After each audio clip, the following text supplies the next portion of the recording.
And welcome to the Unitarian Universalist Church of the Desert. I'm Bryna Blum, your worship associate this morning, this last day of 2023. Filling in today for our precious Joni Paddock as she journeys towards a return to wellness. Before we begin, please take a moment to silence your cell phones. As we begin today's service, we acknowledge that we are gathered on the unceded lands of the Agua Caliente Band of the Cahuilla people, and we commit to grow in our understanding and relationship with this land and with the people who inhabit it and nurtured it before our arrival. In this congregation, where we strive to honor the inherent worth and dignity of every person, you are welcome here, no matter your sexual orientation or gender identity, your age or your size, whether you're rich or poor. We welcome people of all races, religions, and cultures. We welcome you wherever you come from and whoever you love. We welcome all those who will learn and grow with us as we commit together to embrace the rich and beautiful diversity of the world. Our goal here is to build a community centered in justice, in compassion, and in love. We are glad you are with us this morning, whether you are here in the sanctuary or at home. We are very grateful for your presence. We're very glad you're here with us today. If you would like to be on our email list to learn more about us and our programming, please contact us at admin@uucod.org or visit our website. Now let's ring our Tibetan bowl and listen to Chip as he plays our music for centering.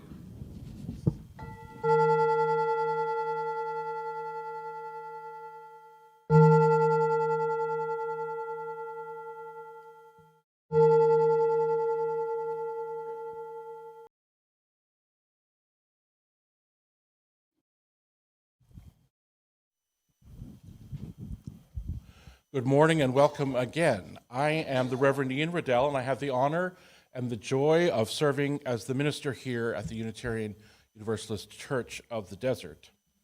We are a community gathered not by creed or single belief, but by our commitment to the thriving of the world and our commitments to each other, commitments to work together, commitments to learn and explore together, and commitments to nurture each other in kindness and justice and love. We come together today with the words of Todd Taylor.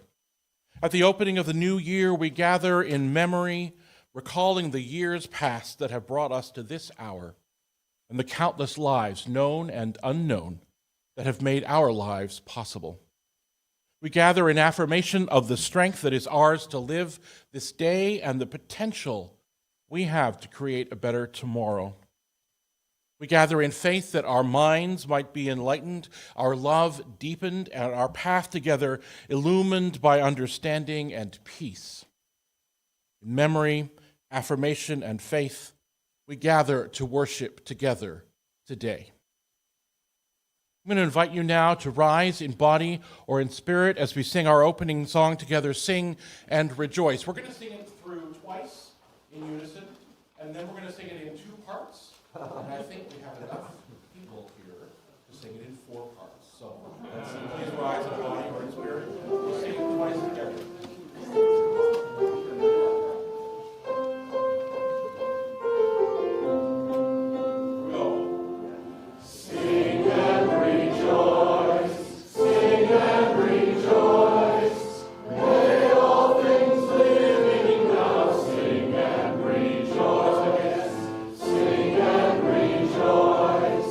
Sing and rejoice, may all things live.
Please join with me for the chalice lighting and our unison aspiration.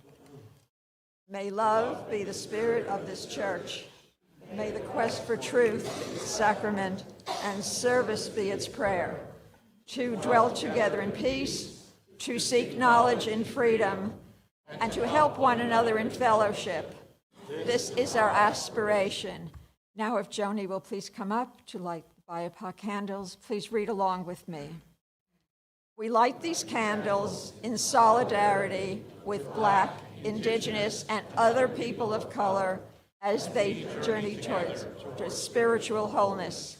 May we, as a beloved community, work to dismantle racism and all forms of oppression. May we live out our principles so that justice, dignity, and equity for all prevail.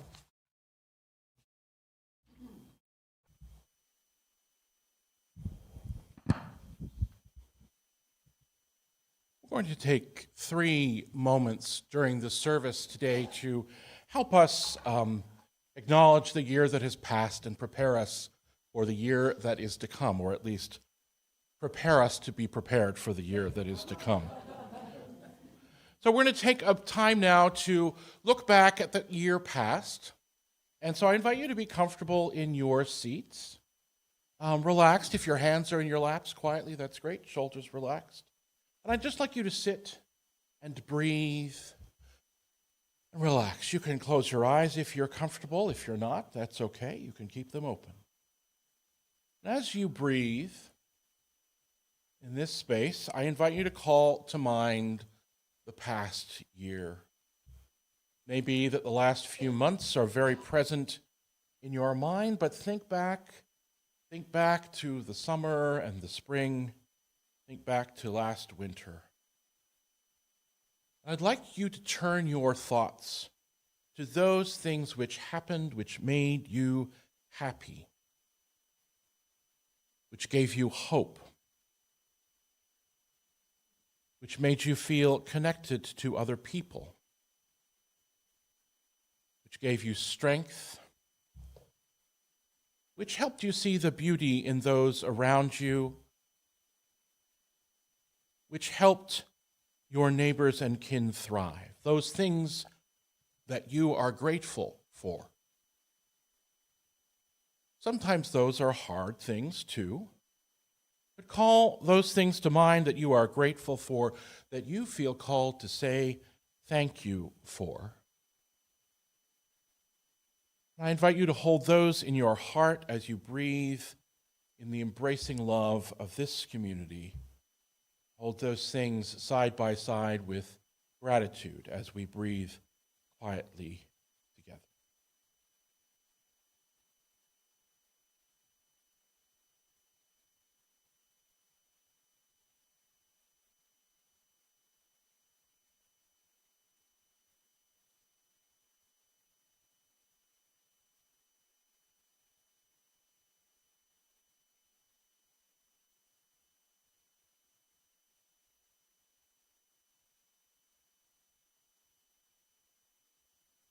As we go on in our service today, as we go on in our day after our service, keep those things close to your mind, those things for which you are grateful.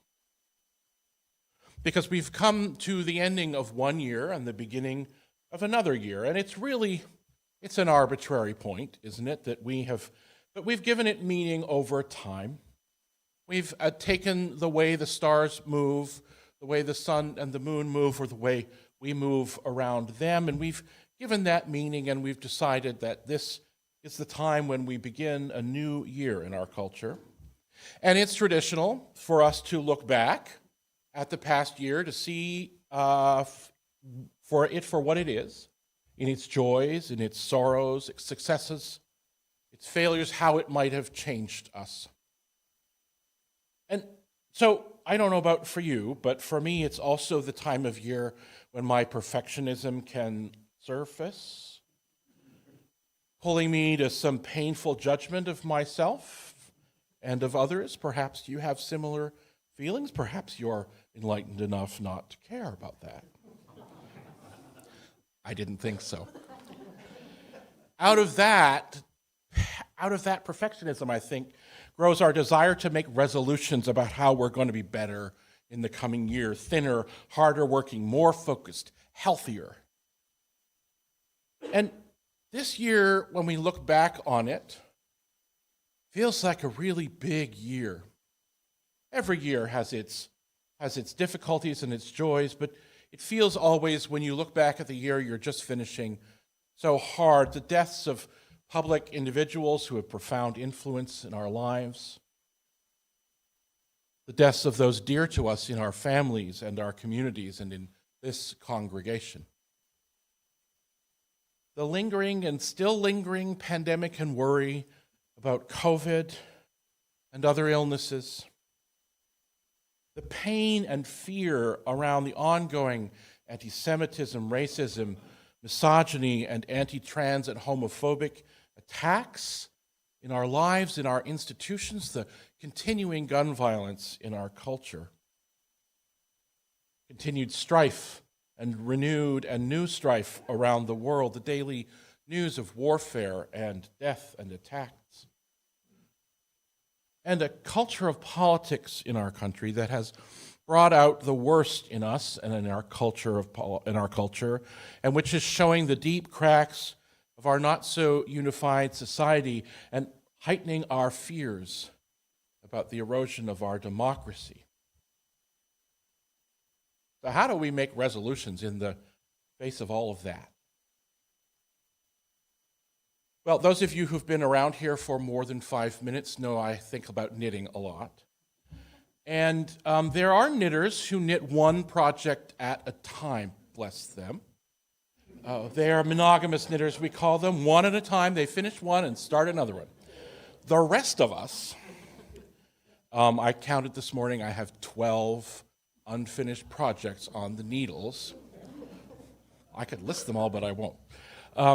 So these are called works in progress, or WIPs, in the knitting world. And often knitters take a moment, crafters in general, I think, take a moment at certain times in the year to take a look at this pile of projects and ponder them and look at them. Sometimes they've been stashed away for years and you haven't seen them in a while.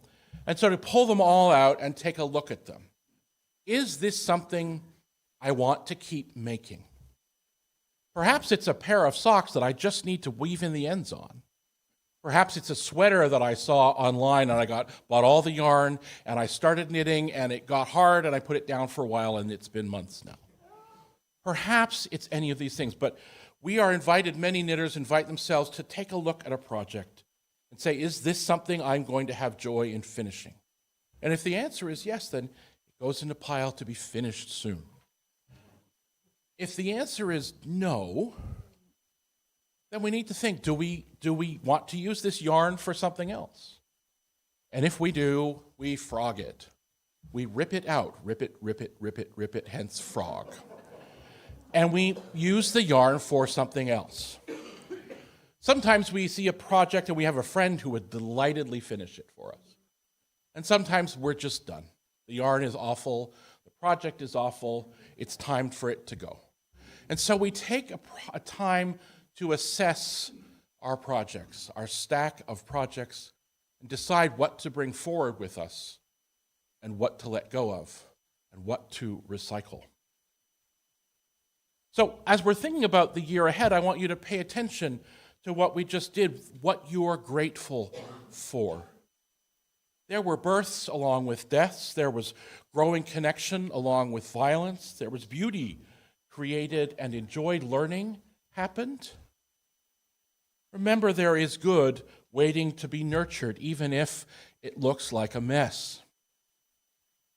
There's a moment in an episode of Doctor Who where the doctor's traveling companion, Amy, at the time, is frustrated that they weren't able to make a difference in a very painful situation. We didn't make any difference at all, she said. I wouldn't say that, the doctor replied to her. The way I see it, every life is a pile of good things and bad things. The good things don't always soften the bad things, but vice versa, the bad things don't necessarily spoil the good things and make them unimportant. Remember, there is love and joy and connection waiting to be nurtured, especially in the hardest times. And I know that you will, we all will, make promises to yourself that you need to make. You'll figure those out. But as you do that, I'd invite you to hold in mind what Pema Chodron shared from one of her teachers. She said, Zen master Suzuki Roshi once looked out at his students and said, all of you are perfect just as you are, and you could use a little improvement. That's how it is, he continued. You don't start from the view of, I'm fundamentally messed up, and I'm bad, and therefore I have to get myself into shape. Rather, the basic situation is good. It's sound and healthy and noble, and there is work that we need to do because we have ancient habits which we've been strengthening for a long time, and it's going to take a while to unwind them. But also in these painful times, we must commit to remembering that we are not alone in the coming year. With all of its uncertainty and possibility, you are not alone. Commit to reach out when you are in need. Reach out when you see one another in need. I know this congregation is really, really good when people reach out for help, of giving that help. I'm going to invite you into a practice of making sure you reach out for help when you need it. Commit to relying on each other. Resist the lie that kindness makes you weak. In the midst of whatever struggles may come, remember the message that we have shared at Christmas time, that each person we greet, kin, friend, neighbor, stranger, each person is a child born into possibility, is still possibility and hope, and we are called to respond to that possibility with love. Remember that your kin in this life need your commitment to their survival and thriving. All of your kin, the ones near and the ones far away, the ones that live the way you do and the ones that don't live the way you do. We all need your commitment to survive and thrive. Commit to speaking out for love and justice and solidarity. Commit to resisting the effects of hatred and violence even when your life is safe. And hold fast to the truth of our interdependence. Remember that we are here together in community because our diversity makes us stronger, because we grow and change and are made whole and more while in covenant with each other. And please don't forget to dance and sing and laugh and play and rejoice in each other and in the power of love.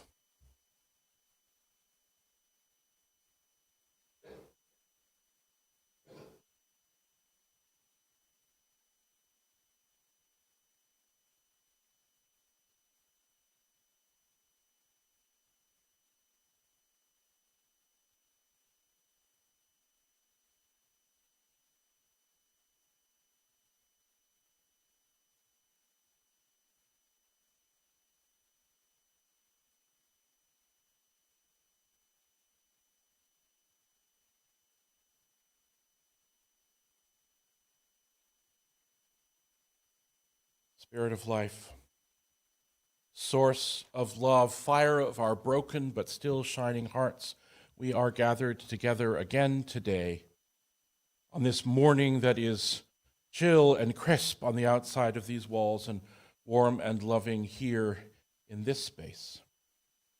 We gather today in each other's presence, joyful in the sight of each other's smiles, the sound of each other's voices, the touch of each other's hand. We gather together to raise our spirits, to strengthen our resolve, to find comfort and solace, to remind ourselves that we are not alone. The world around us and the world within us can be messy and tumultuous, painful and unnerving, and also beautiful and surprising and full of possibility and hope. And so we remember as we gather together today that we are the hands of that hope. Our strength is the strength of that love. Our spirit is the fire behind that vision for justice and peace and safety and health. We are grateful for each other. We are grateful for the ability to see and hear each other. We are grateful for the ability to be together, even if we are far away. We are grateful for the beginning of a new year, for the beginning of the possibility of more love, more kindness, and more hope. May all beings know peace. May all beings know love. May all beings know an end to suffering. May all beings know joy. May it be so. Will you join your voices together, please, as we sing our hymns for meditation, Spirit of Life, Fuente de Amor.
It is always so healing to me to hear your voices singing that music. Thank you.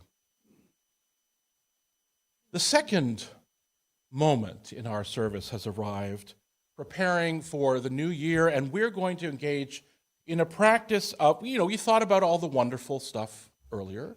That's important, crucial, central. Now we're going to engage in a small ritual of letting go. There's probably one thing in your life, perhaps a person, an event that is sitting at the back of your head, nagging you, a moment, a feeling you would just rather not carry into the new year with you. I don't think we should abandon all things that cause us trouble at all, but there are some things that might be better to let ourselves go. You've looked at all of your knitting projects, and there's this one that you just know you're not going to finish. And so in a moment, I'm going to invite you all to, this is going to take a while. So I invite your patience and your kindness for each other, and invite you to you'll be sitting quietly for quite a while, actually. So you'll have some time, especially those of you on this side of the room, to figure out something really juicy to let go of. In a moment, I'm going to invite the folks, we're going to go that section, and then this section, then this section, and this section. I'm going to invite you to go to the back of the room, come up the center aisle, and I am going to hand you a pair of tongs that have a little piece of paper on the end, and I'm going to invite you to hold the tongs and hold the paper over the flame and watch it go. So this is magician's flash paper. It will go. It will go quickly. If it flies away, it will go quickly. Don't worry, we're all safe. But I'm going to give you a pair of tongs to put it over the flame with, because it feels safer to do that. And as you put your piece of paper over the flame, I want to hold in your heart that thing you want to let go of. Okay? Does that make sense? So those of you who are, and then when this group is done, so I'll invite you to come up here and go past this way. So just watch out for these lovely folks sitting in the front row here, that you don't trip over their feet on the way past. And then this group, and this group, and this group come up the middle and back to your seats. Does that make sense? Does that feel okay? So give me a moment to head on down there. Those of you in that side, if you want to come and line up, I'll be ready for you in a moment.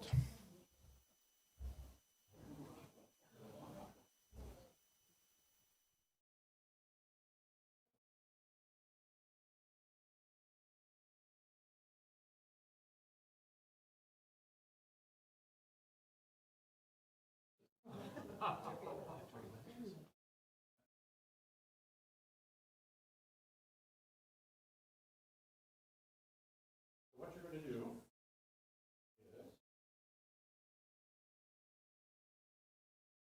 you're going to hold your piece of paper over the flame, and it's gone. I think I have enough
Will you sing with me, Rise Up, O Flame?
We have held in our hearts those things for which we are grateful.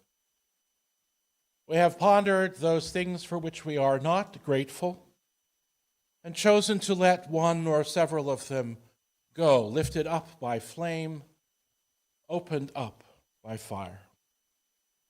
And now we pause as we turn to face the new year, to invite strength into our bodies and our hearts from the earth,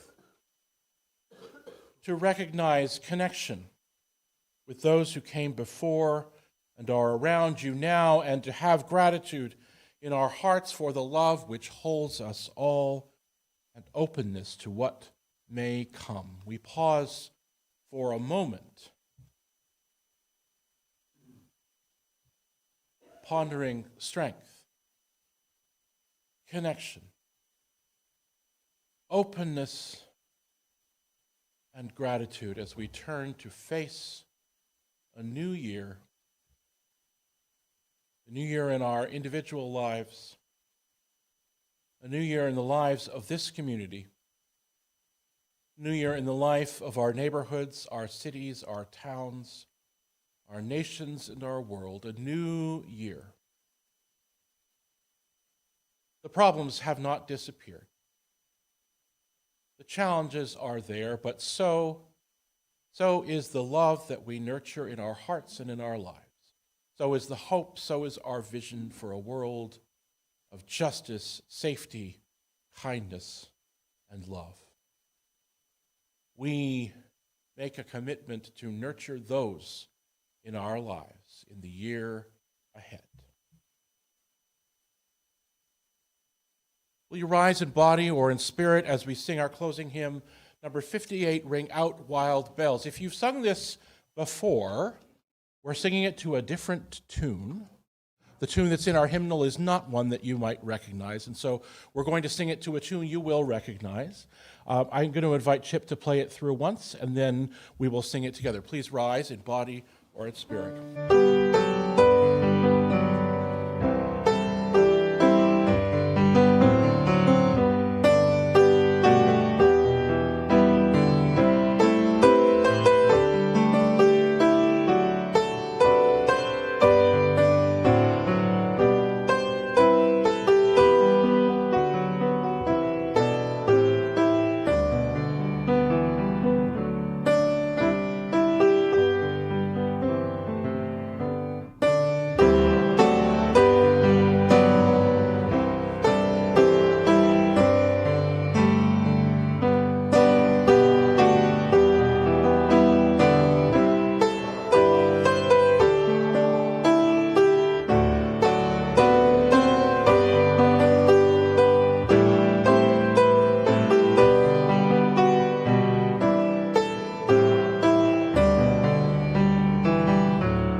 Please read along with me as we extinguish the chalice.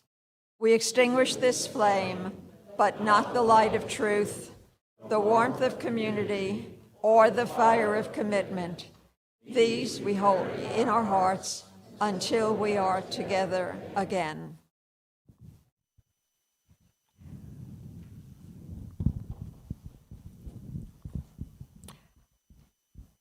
Just three things to note. To our AV team, kudos. Thank you, thank you, thank you, thank you. Everybody, please, please, please.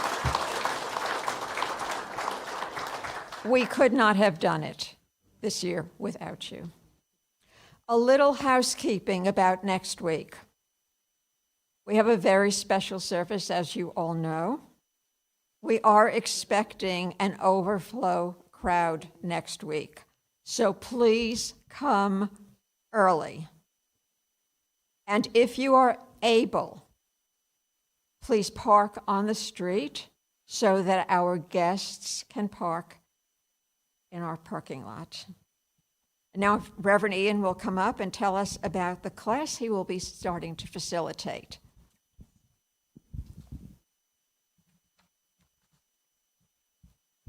I actually have three things to tell you. One is I will again be doing my free pulpit class for folks who are interested in learning how to preach a sermon Folks can come. We have an open pulpit. We have lay folks and other clergy here in this pulpit, and I'm looking out at several faces who've taken the class in the past and have been up here and preached for you. And so I hope to invite you. The information is in the newsletter. I can't remember the first date, but it'll be on Saturday mornings starting in later in January. I also want to invite you to take a look at your newsletter and at the calendar for events coming up, events shared by our safety committee on learning about some new safety protocols we have, and also an event coming up sponsored by our care team for us to have a conversation about how we care for each other as a community. January is not a quiet month for us, and so I invite you to take a look at your newsletter and join us in any or all of those opportunities to be part of our community in new and more understanding ways. Thank you for all of that. As we depart from this place, ready to journey out into a new year, we hold the fire of our chalice that is no longer there but here in our hearts, and the chalice and this community in our hearts, and we remember all that we have ever loved and all that we have ever been stands with us on the brink of all that we aspire to create. A deeper peace, a larger love, a more embracing hope, a deeper joy in this life we share. Go in peace, my friends, to love and serve the world.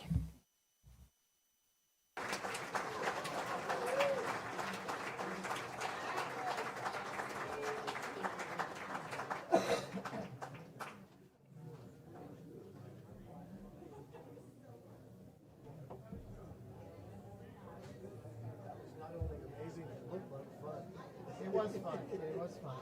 I only played about half of it because most of the pieces that I have are like too long for our format, so I have to find ways to cut them. Yep. It would have been even more fun. It would have been more of it.